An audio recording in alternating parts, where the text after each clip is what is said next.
Jong hatrepi mai pergi banyono lai benta ibabannya ban ya sarengkan iban long sim haka ken jong ban ondang alayo kijing jenjar hanga kiban bun satang kijing mujing perkan teng teng urut ngapumban jau ki satang kijing mujing perkan teng teng urut ngapumban jau ki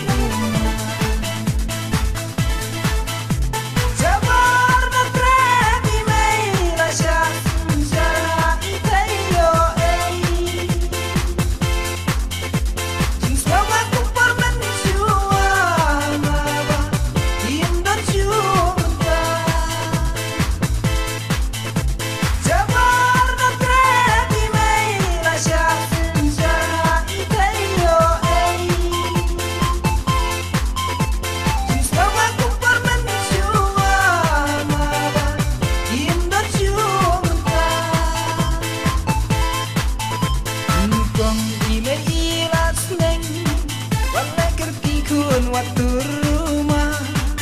yokin ngataka basni akor yokin babi ondara dirkapo aba itnat ya usunti jing stengi mei barong alende ngating yoke jei kiwe kijing babi kinom dan dor ngating yoke jei kiwe kijing babi kinom dan dor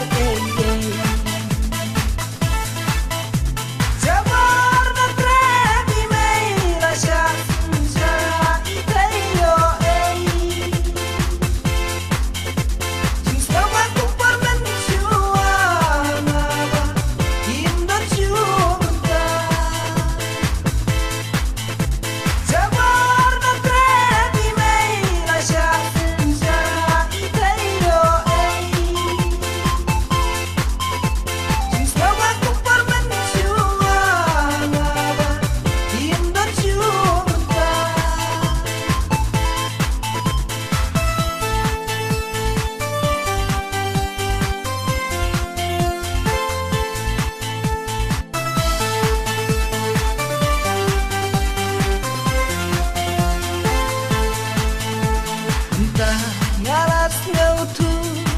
kijing jenjar hanga kiban